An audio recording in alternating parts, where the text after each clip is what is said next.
passing of a member of the House, the Honorable Echo Hayford. For more on what has transpired on the floor of the House, here's the recap for the week. After recess that lasted for over a month, Parliament resumed sittings on Tuesday. In his opening address, the Speaker called on members to dedicate time to work in the House, despite the demands of the electioneering season. Honourable members, the opportunity to work for our country is a rare one. Thus, let us strive for our hard work to speak for itself. The Minority Leader Harry Naidrisu, on his part, pledged the support of the minority in government's quest to deal with the threat of secession. There is an ugly threat to the stability, sovereignty and territory of Ghana in the Volta region. The President, as Commander-in-Chief of the Ghana Armed Forces, be assured that he has the full support of the House to deal decisively, ruthlessly with the threat to the sovereignty and integrity of our country. We cannot afford a disunited Ghana. The Majority Leader Oseiche Mensah Opoku stressed the need for the threat of secession to be quelled. This country has had a referendum in 1992 and resolved as a nation that will live together in unity, and we resolved to also protect the stability of this country. The clarion call should go to all of us. It should go to all of us herein assembled as members of Parliament, that collective resolve which happened when we conducted the referendum that approved the 1992 Constitution still holds. And we should not allow any individuals with ulterior motives to take this nation to the brink. Some members of the House shared their expectations for the meeting. We are here to do the executive's business. But it's very, very clear to me that the executive has lost its way. It's lost its way years back. And the last time we were here, we wait for days without any government business. The minority managed to work very hard to get certain very critical legislation approved. But what I pray for is that we are not going to turn this meeting into another session of loan approvals. We are here just basically to ensure that whatever government business that remains outstanding, we can sit for about at least 5 weeks or so to get it done. The House adopted a report of the Special Budget Committee on the first quarter performance of the Electoral Commission and the roadmap to election 2020. During debate on the report, First Deputy Minority Chief Whip Ahmed Ibrahim raised concerns about the outstanding amount from the budget of the Electoral Commission yet to be advanced to the institution. I'm making a special appeal or a special request, which you are going to transmit to them. But it would have been very important if at least any of them were to be here. Because these 271 million must be released to the Electoral Commission. I am sometimes worried when people are saying that, oh, we carried an activity on behalf of the Electoral Commission and allowances have not been given.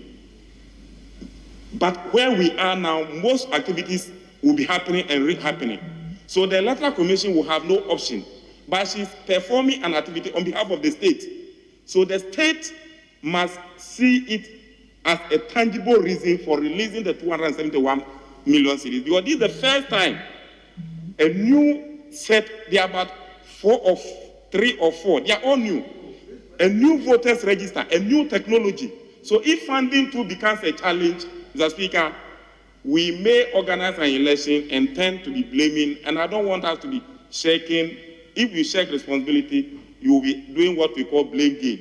So, Mr. Speaker, I don't want a blame game. Whoever is responsible for an activity must perform it. Let the Minister for Finance do his own, so that we can now ask the Electoral Commission to organize a very transparent, free, and fair election. The Majority Leader Oseiche Mensah Opoku, in response to the call from the minority, suggested the ring fencing of funds for the EC in election years. All commissions have always complained to us in election years that they've had difficulties, right from Afrojan's time. Every election year there are challenges. As I speak, occasionally I have to be banging on the doors of the finance minister, because I'm the chair of the Special Budget Committee. So every now and then I want to know what progress they are making. And if they complain, it is on me to tell the finance minister that, yes, relating to them, I've seen these challenges. Sometimes I'll relay same to the minority leader that they are having difficulties here. And sometimes the two of us will come together and, address same to the finance minister. Hours after the reported killing of the MP from Fantiman, Echo Hayford, the mood in the House could best be described as somber. The Speaker of the House read a message from the President to the House assuring members of the safety in this period of democratic accountability. I want to reassure you further that government will continue to take and intensify all appropriate measures to guarantee the safety of members and citizens of our country as we all go about our lawful duties, especially during this period of democratic accountability. Members expressed shock at the passing of their colleague and renewed calls for enhanced security. If the national security apparatus were to do an honest, fair assessment, they may be able to come to a conclusion that given the level of exposure and threats that MPs face, especially around this time, it may be necessary to provide some kind of security or enhance the security of parliamentarians as they crisscross their constituencies and the country to carry out the electioneering campaign. It is important the Parliament, I'm talking about the Speaker of Parliament, and the government go back to visit the appeal for MPs for self-protection by giving personal security attached to MPs. It is very important. On the floor of the House, the Minority Leader Haruna Idrisu justified the call for enhanced security for MPs. The most important organ in any democracy is Parliament. And therefore, we welcome the President's commiserating message to you. But beyond sympathies, we want action. And that action, the Inspector General of Police, even though an institution of state, falls directly under the executive. And therefore, the Inspector General of Police must seize this matter and act expeditiously and diligently. The Speaker issued a directive for the Minister of Interior to appear before the House regarding the matter next Tuesday. I'm respectfully directing that the Honourable Minister for Interior should appear in this Honourable House on Tuesday to assure the safety of honourable members, particularly with reference to those words which apparently provoked this dastardly act. According to the agreement, Dongfang Electric International Corporation will be procuring 100% financial solution to execute the contract from the Industrial and Commercial Bank of China. Contributing to discussion on the floor of the House with regards to the contract agreement, a Deputy Minister for Railway Development, Andy Apiakubi, defended the local content component of the agreement. In terms of local content, in this contract, there's a provision for the construction of a workshop to rehabilitate and also to service the equipment that we are procuring. And indeed, even before that, we have, as a ministry, finished the construction of the railway school, which is affiliated to the Parkland University of Mines and Technology. And therefore, we're building local capacity to be able to feed into the industry request for human resource. The ranking member on the Roads and Transport Committee, Governs Agbodza, raised concerns over the value for money audit conducted on the contract. The 133 million is still a budget so far. Why? Because we haven't even done the design yet. So all these figures will only be firmed up when the design is fully done, and then value for money and the negotiations are completed. So yes, the 20% is in line with what normally happens. The report actually captures all the processes that would be followed, including the performance security, to make sure that the contractor will do the right thing. Mr. Speaker, the need for this project has already been made clear.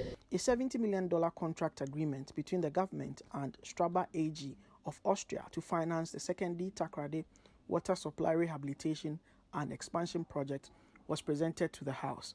The Deputy Sector Minister, Patrick Boama, spoke to the media after laying the bill in the House.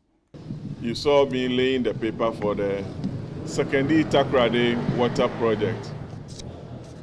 Another 70 million euros from Strabag. Secondary Takrady is very big, you know. The population is huge. The president loves the people of the Western region and has gone for this facility to expand the water projects there. The Speaker rightly referred this facility to the Finance Committee and the commercial agreement to the contract agreement to the Works and Housing Committee. We believe that by next week we would have dealt with it and we'll also come back to the floor to seek the approvals as stipulated under the Constitution.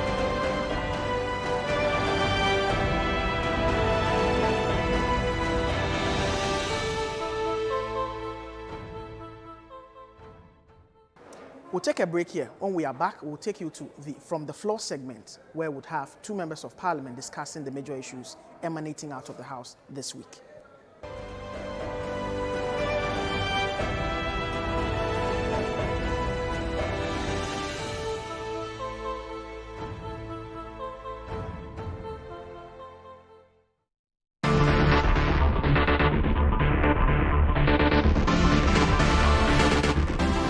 For the highlights of the top stories from the newspapers and the in-depth discussions of the news, What the Papers Are Saying, your weekly newsstand show, which sums up the big stories from reliable newspapers and news websites.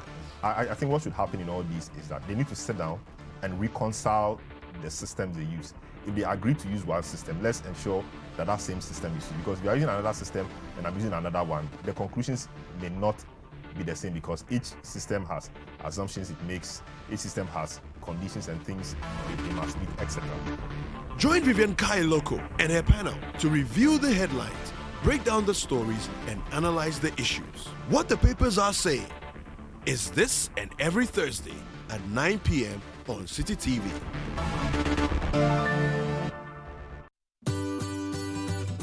City TV is live on DSTV. Go to channel 363. On GoTV, access City TV on channel 182. On a digital TV, please press the menu button on the remote control and run a new search on your TV. Take note that without an antenna, you cannot access City TV on your television. City TV can be accessed on a free-to-air digital box like the GoTV and Star Times box. City TV, it's your world.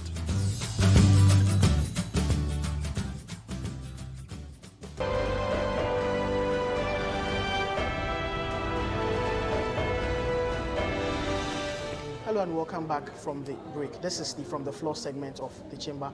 The House is back from recess, but to some very sad news, the dastardly killing of a member of the House, just as the parliamentary week was about ending. The Honourable Member of Parliament for Fantiman, Honourable Eko Hayford, would also have a discussion regarding the processes leading to the election 2020, which is just less than 60 days away from the time that we're shooting this program. I have been joined in our makeshift studio in Parliament by two members of the House, the Honourable Issah Fuseini, Member of Parliament for Kankwi North, and the Honourable Gavins Agbodza, Member of Parliament for Adaklu. You're welcome, gentlemen. Thank you. So let me begin with the Honourable Gavins Agbodza on the matter of security for members. In the deliberations on the floor just before members filed out after adjournment, your name was mentioned as one of the persons who came under a near-death experience in such a manner. How does this sit within the argument for members of parliament to have enhanced security? Well, thank you very much, Duke, and I'm grateful for you hosting myself and my good friend Issah on the show. And well, generally, I think the fundamental responsibility of every state is to protect her citizens and the territory of that country. We've had a heightened situation of insecurity for some time. Frankly, since 2017, the activities of some individuals who were seen to be allies of the NPP, right from what they did to the National Security Coordinator that was appointed by His Excellency the President in the Ashanti region, what they followed up and did in the court, all that happened across the country ended up at Ayawaso West Wagon. Then your own colleague, Ahmed Swale, our colleague, JB Dankwa, which is not exactly 2017.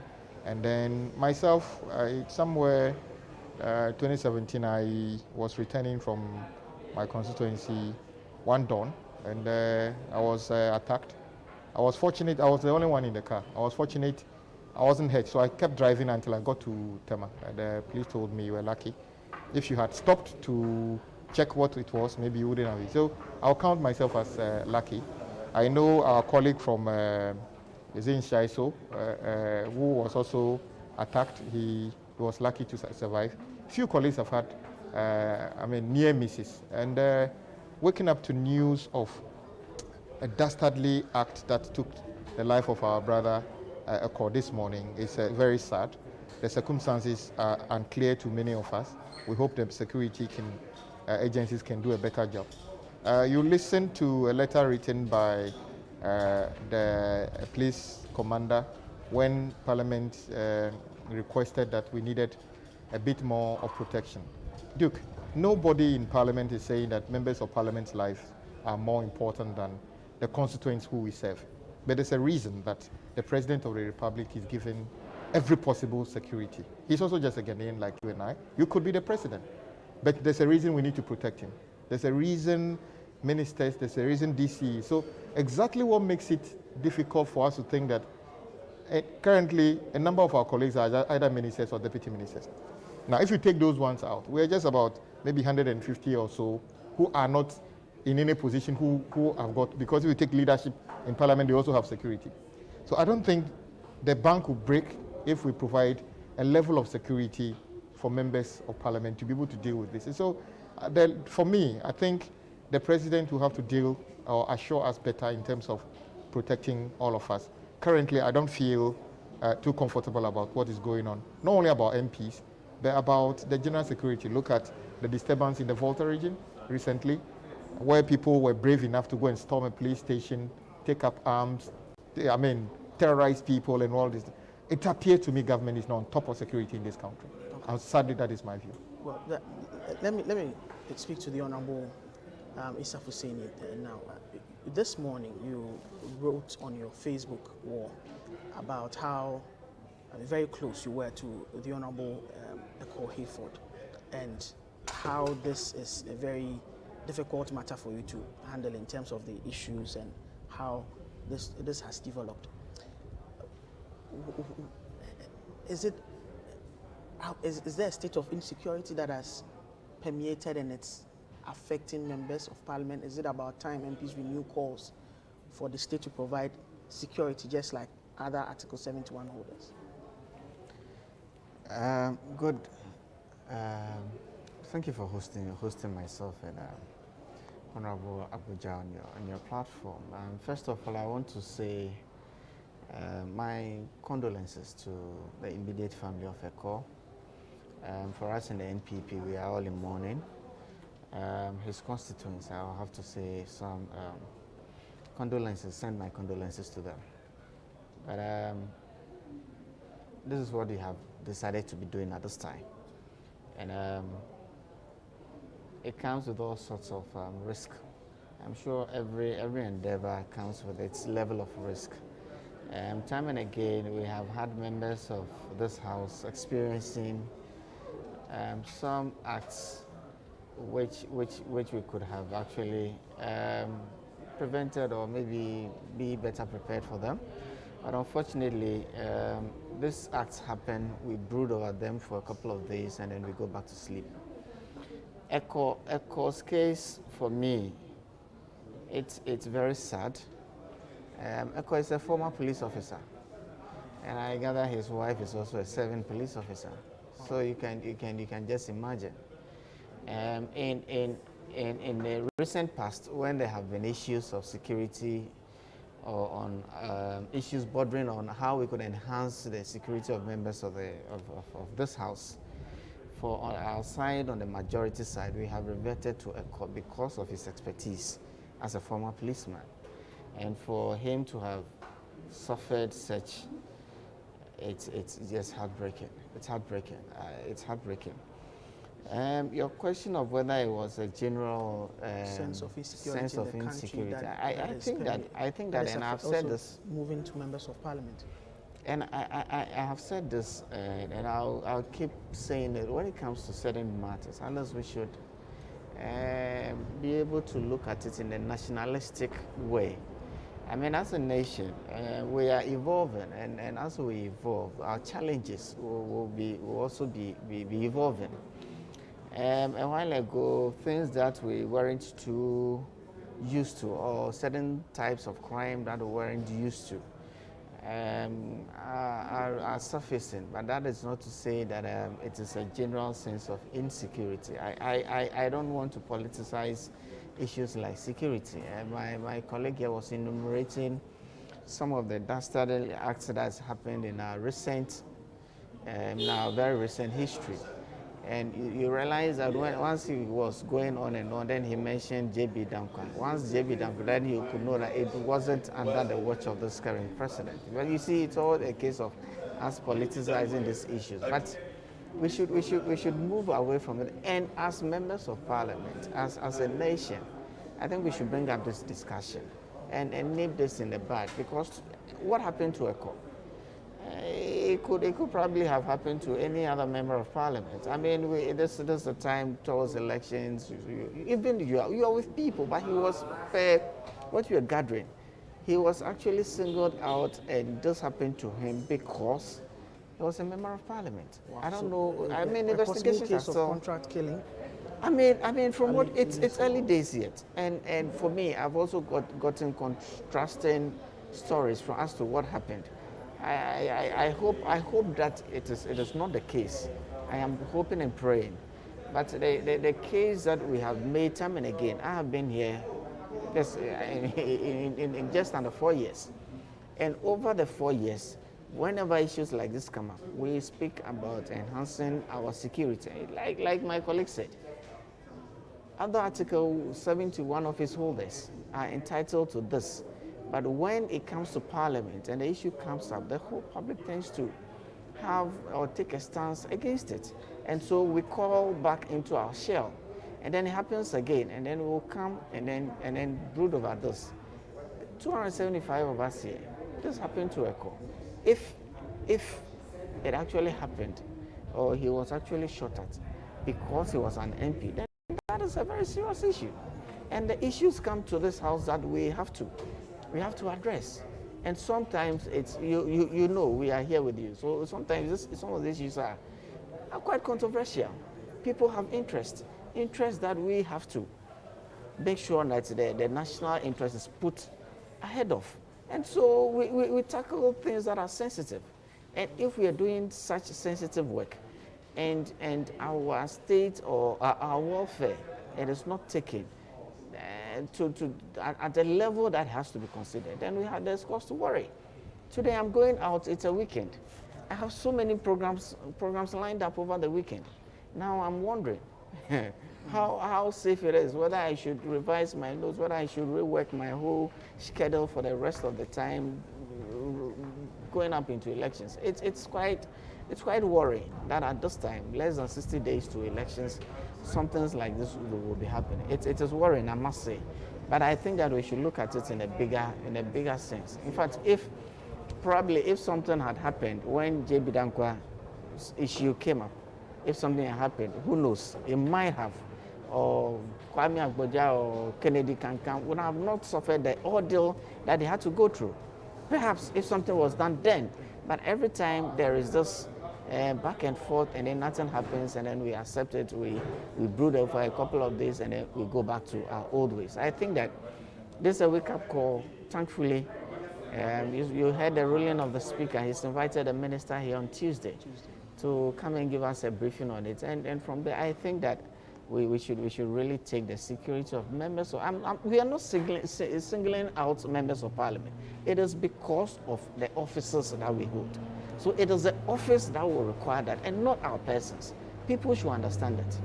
It is the office and the work we do that will require that level of security, just like ministers or MCs and DCs and other category of Article 71 office holders. So it is a just call, and I think that this time we should actually see this thing through. Coming back to you now, Agbodza, what form of security would be sufficient for members of parliament? Well, first of all, I think that security starts with individuals. Okay. So the way you conduct yourself, I've always said that if you want to protect yourself, simple things like when you get out of your car, make sure you lock your car. Things that you think are valuable, keep them out of the view of the public. Should somebody look into your home, make sure you have a good lock.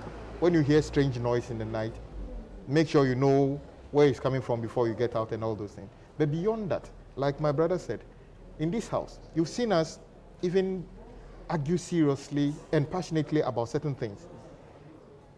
And the public have the same views about some of those things. So at the end of the day, maybe they watch him take a view on an issue which is going to make somebody lose a lot of money or lose something. They pick on him. They don't realize that he's just doing his work as a member of parliament. So what kind of security would we need? Speaker gave an example, and I said that in the sub-region, we probably have the worst form of a condition of service of a member of parliament. I don't think I am asking that they should give me 2 policemen to follow me everywhere when I go to church and other things. All we are saying is that, for instance, if I go to my constituency, the district, the police available there, if I tell them my schedule, they should be able to make somebody available to take me around. When I leave, they can leave. They don't have to follow me back to Accra. When the assessment is made and they feel that where you live requires security, indeed, if you provide security to me in my area, I don't think I'm the only one who will benefit. I think the whole area will benefit.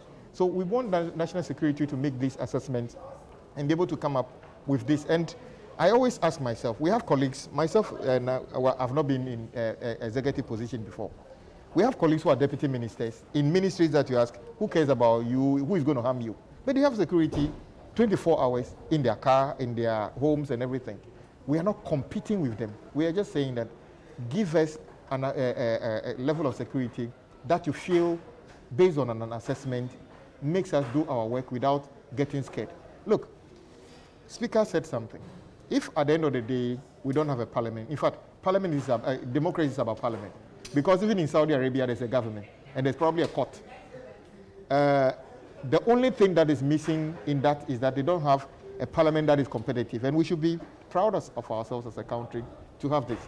And every expenditure, including that of the Ministry of Interior, who say they don't have enough money, is approved in this house. And it's not personal. I see my colleague, the Interior Minister, with 3, 4, 5, 6 people following him when he's doing jogging in Sakumono on Saturday mornings. Yeah? And I'm asking myself, well, he's got 4. I'm not competing with him, but I do my jogging by myself. Yes, he's Interior Minister. He takes decisions that are more sensitive to me. That affects exactly. the criminal justice system. The same applies to him, and I feel that it is difficult for members of parliament to determine what we want. We are identifying a problem and saying that those who matter should take the necessary step to address it. And I don't think it's appropriate for us to say, give us 1 police officer, give us 2. Assess the risk associated with our work and give us something that is commensurate to mitigating that risk. I think that will be the best thing. I am in sync with Kwame. Let's do an assessment and see what the level of risk or the level of exposure that we are to the environment, and then give us something that actually will mitigate those risks, because as of this time, it is really sad. I mean, I started getting calls at 4 a.m. I for some reason I couldn't pick until I woke up at about 5 a.m. to go to the mosque, and then I realized that the calls were insistent. I mean, it was heartbreaking. It was heartbreaking. I mean, it just. So, sentiment, you generally share the same sentiment. Assess our risk. There should be the risk assessment. Give us the commensurate, commensurate risk. Look, I live in Accra. I live within my constituency, and I live virtually in the center of my constituency. And my house is a very open place. You know, the politics that we do in this, anybody at all could walk up to my house. And I have little children. So you can just imagine. I have little children in the house. You can just imagine. Our level of exposure is quite high. Just do some assessment and give us commensurate level of security. That's what we are asking for. Okay. Right. Let's move on to the second issue for discussion. It's got to do with the processes of filing. This week ends the time period for presidential and parliamentary elections, filing of nominations for the 2020 election, and to an extent the end of the 7th Parliament. You are both contesting on the ticket of your parties. I'll begin with the Honorable Agbodza. What do you make so far of the processes rolled out by the Electoral Commission leading to the election scheduled in less than 60 days? Duke, I am proud to be a Ghanaian. I've had opportunity to travel the world quite extensively, and sometimes maybe I say that maybe we don't value what we have. I have seen countries that you hear in the news, but when you get there, the level of maturity in terms of democracy is not as much as you think. Nigeria is 4 times, 5 times bigger than us, but I am sure, even independence, we got independence before them, because we are self-determined people.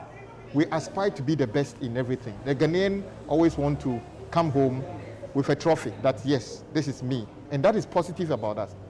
One of the things that gave us that is our ability to understand that myself and Fuseini belong to different parties. We sit down, we joke, we do other things. When it comes to disagreement, we want to defer to a neutral ground, the Constitution. What does the law say about elections? Who qualifies? Because we know that is the only way we can create a level of balance. The Electoral Commission of Ghana is a very critical part of this democracy. We are nurturing. We are not where we should be, though we are envy of many people. I am particularly worried about, and I must be frank, the sentiments that were brought in 2016. I remember very well, and this week you heard me say it again. As far as I'm aware, every electoral commission chair appeared at the plenary of the House and was questioned. At least I've witnessed Charlotte say here. And I saw how colleagues from the other side, that time in MPP in opposition, were very critical of her. Some of the things they said here, which could not go out. But they said those things concerned or genuinely based on their fears and other things about the election.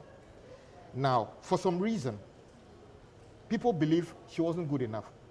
I never thought in my life a government would be bold enough to remove electoral commissioner, because they will tell you point blank that this is just political. But they found a way of removing her.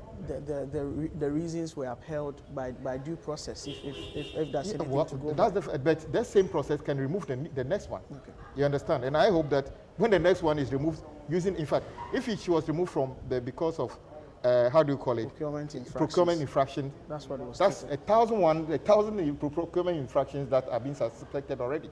Let me give you one. Parliament provided money for Electoral Commission to procure 75,000 registration kits, 75,000 units. We don't even have 40,000 polling stations in the country.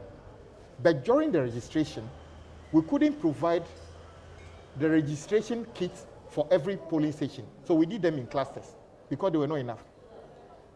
Roll back after the registration, even the exhibition, still the Electoral Commissioner could not provide the kits at every polling every center to do the verification. So I didn't use a verification center at my polling station. What happens on the election day if I go and put my finger on it, it doesn't recognize me? That would be chaos.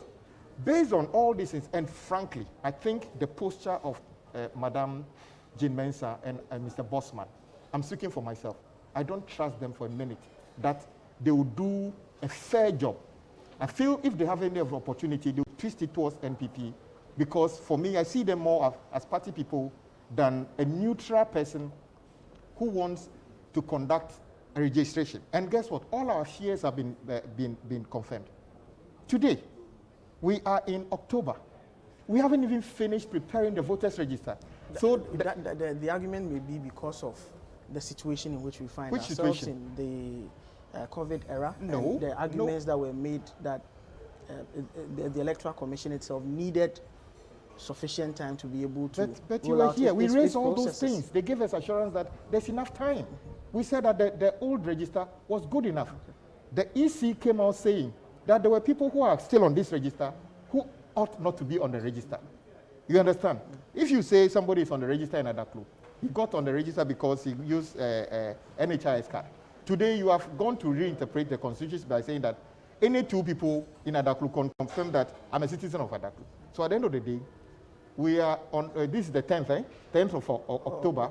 We don't even have a register that you can trust because it is still being added on and be removed. So even the registration reference I have to file as a member of parliament is still provisional. Okay. What if it turns out that that number does not appear on the day of election? So they've basically botched the process. But guess what? The Ghanaian heart is more resilient than what Jean Mensah is. I don't think our fate is in the hands of Jean Mensah. Our fate is in our hand. And as long as we are determined to make this democracy work, if anything she does, we'll be the ones to do the right thing, and provided she provides the opportunity fairly, and government provides the securitized environment, Ghanaians will go and cast their vote, and whoever wins the election will be declared, and then we'll have a peaceful country going forward. So far, the process has been very checkered, incompetently implemented. All the fears of the minority have been manifested. I say this based on one simple thing. We paid for 75,000 units of registration kit. We haven't even seen half of that. So where's the money? Where are the kits? And the fear of that particular thing is that, what if on the day of election you deploy it and it fails? What will be the remedy at that point? Okay. Wouldn't that bring so I think that we should be careful. We are not out of the woods yet. Okay. And so far, as for the filing, I didn't go personally. As you know, if you give me a responsibility, the people of Adaklu have selected me already. They want me to be here. If you give me the opportunity, I will be here. So somebody filed on my behalf. A few people did the same thing. And we hope, my brother filed, and we hope that eventually we will be qualified to contest, and the people will make their choices whether they want me or they want somebody else. And I'll be happy they want me, and I'll continue to be in the house. Honorable Issah Fuseini, it's raised concerns, your colleague has raised concerns about the process and the lack of fairness, in his opinion, the processes that have been rolled out so far by the Electoral Commission. What is your response to these comments? Duke, I as a nation, at this time in our democratic, should I even call it an experiment? I should think it's a dispensation, because so far I think that we should pat ourselves on the back. Ideally, we probably would have loved as a nation to be in a better position than we are today. But we have also done some strides that we should be proud of relative to what is happening within even our sub-region or the continent of Africa. Since '92, it's been a situation where when you're in opposition, you bastardize the EC. Once you come into government, the EC becomes a friend.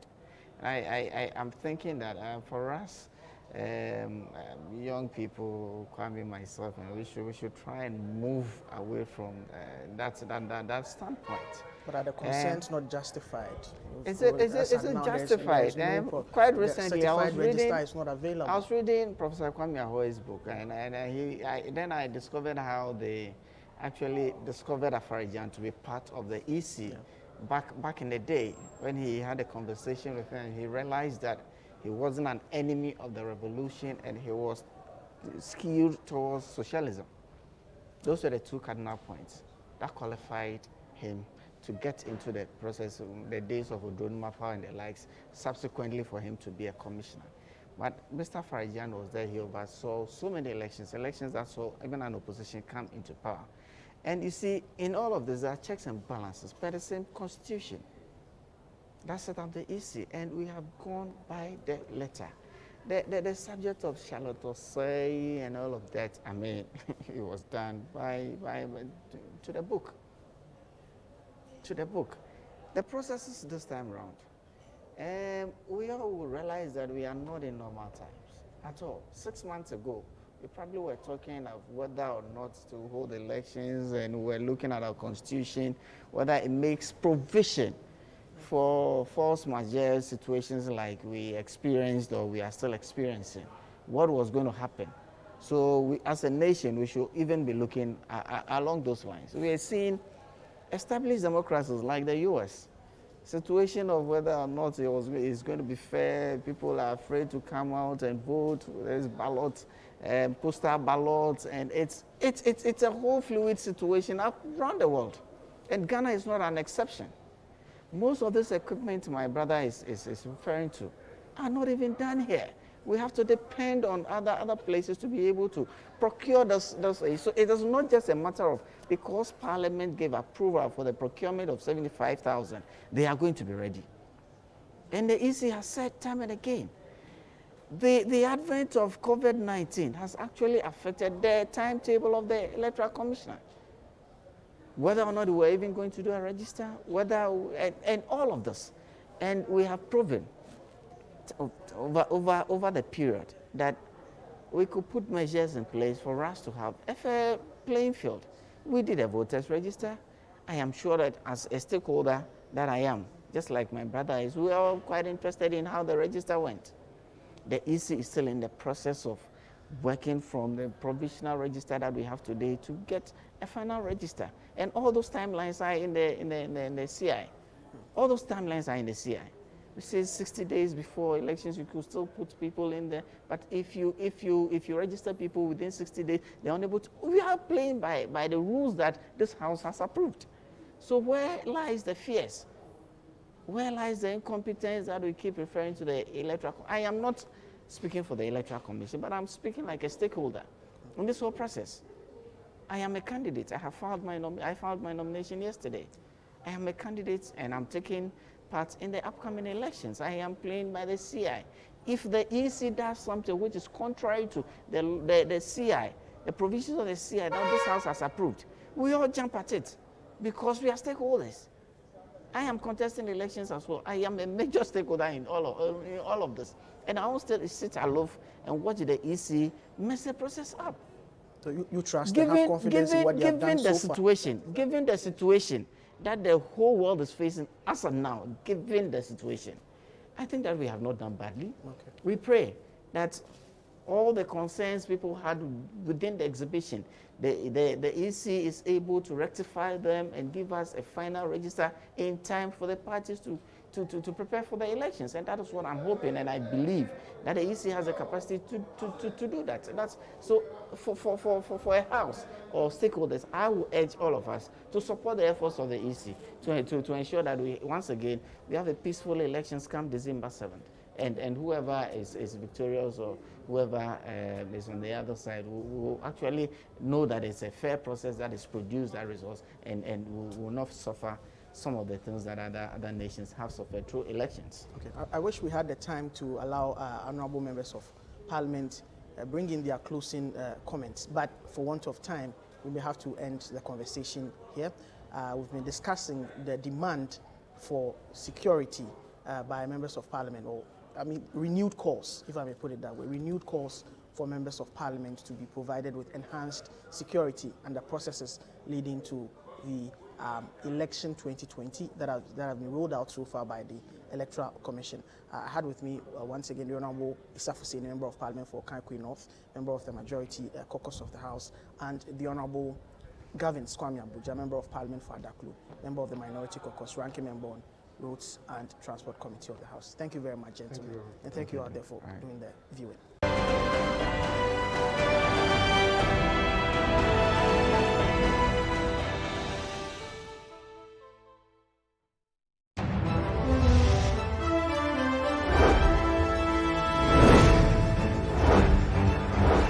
Election 2020, Ghana makes a choice.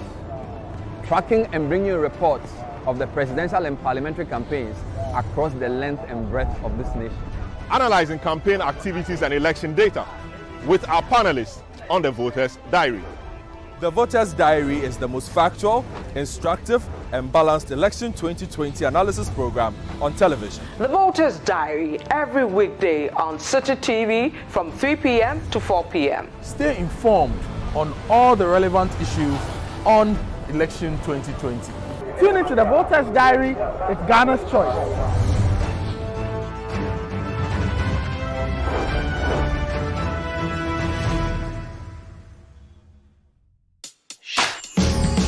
We're about to change your Sunday night for the better. The reality is after school in Ghana, you're on your own. You're on your own. Where are you going? The job that you are getting, you can't afford your transportation. You have to pick your trotro. Rent. No matter how rich you are. You have to go to the salon. Yes. You have to go to the salon. Like, no matter how rich you are, unless your parents are buying your car, everything, right after school, life hits you hard. Really hard. We'll bring you the most captivating guests and explore the most amazing stories.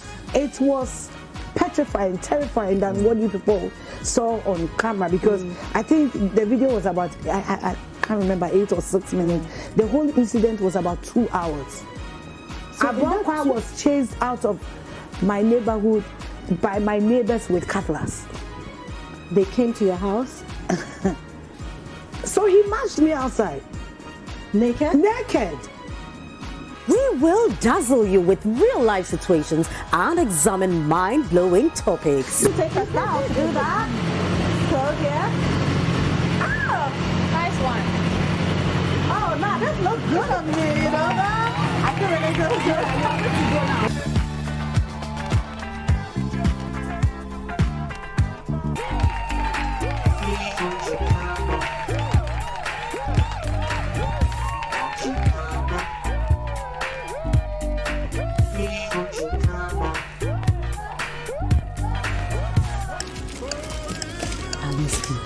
Ezra chapter 2, verse 12. The children of Agbodza, 1,222. Join me, Frema Dunyame, And me, Kwame, every Sunday at 7 p.m. on City TV. Are you ready? Upside Down, every Sunday, 7 p.m. only on City TV.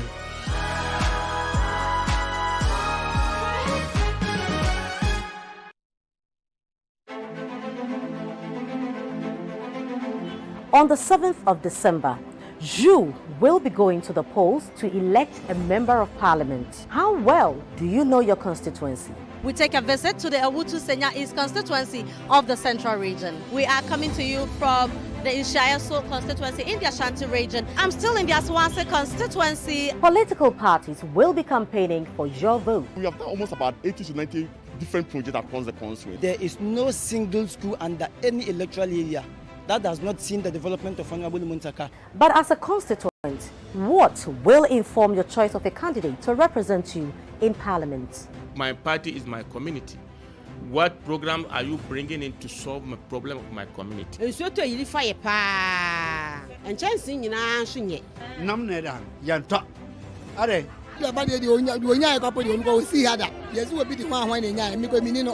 Be involved in what concerns you. My name is Frema Dunyame. Join me on the constituency for all you need to know concerning your socio-economic development. The constituency airs on City TV Mondays to Thursdays at 5:30 p.m.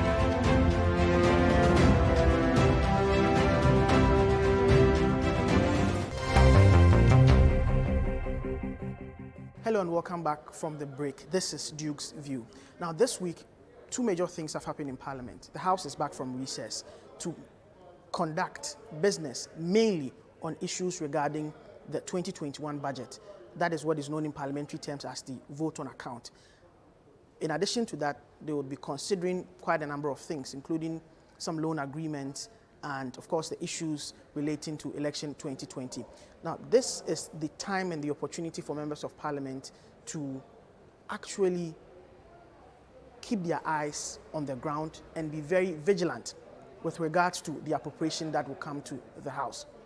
Quite apart from that, when on the first day of sitting, the issue of quorum was raised, there was a lot of controversy and disagreement about it. There's good reason why the law for quorum or the standing order of quorum was instituted, but it was flagrantly disregarded on the floor of the House this week. I think the leadership of the House must avert their minds to this particular reason. Of course, I'm just an non-entity in the scheme of things when it comes to parliamentary business, but this is my suggestion to the leadership of the House. It is for good reason that the standing order on quorum has been provided. Both sides of the House were heard on this argument, and the Speaker made his judgment. On the issue of the provision of security for members of Parliament, on this call, I think, as a matter of fact, I agree with the members of Parliament's call for security, enhanced security for them. Usually when this call is made, there are a number of arguments that are made against that based on the fact that the pride of place of Parliament or the position of Parliament is one to make laws for the people of this country. And because of that, they should make the laws and put in place security that will be of benefit for everybody and not necessarily one that will be of benefit to themselves. But let's look at this analogy. If one member of Parliament loses his life, how much does it cost to replace that member of Parliament? In terms of a by-election that will be conducted, I think that analogy fits perfectly in this call and argument that is being made for members of the House to be given some form of security. How much would it cost to get a member of Parliament, a police officer, or a security detail? I think that should be the major point of reflection as a member of the House has lost his life in a very dastardly manner. But it's also a wake-up call to members of Parliament to, as the security agencies always put it out there, that each and every individual is responsible for their own security. Measures should be put in place by themselves to enhance their security, and then it will be much more justified for the call to be made for the members to get the state to provide the needed security.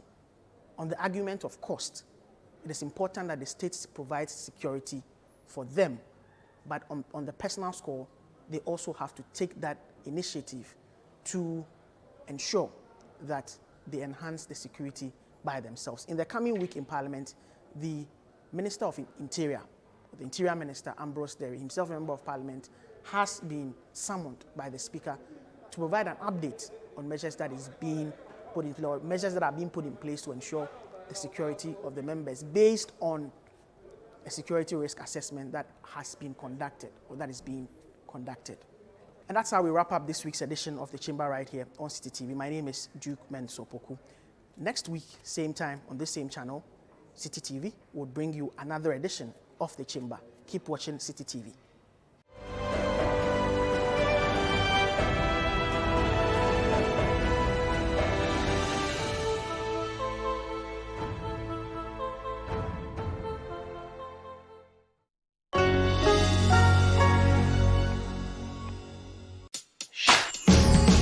We're about to change your Sunday night for the better. This Sunday on The Upside Down Show, bronze medal winner of the International Maths Olympiad competition, that's the World Championship Mathematics competition for high school students and young maths genius, Ronnie Edward, joins us on the show. And later,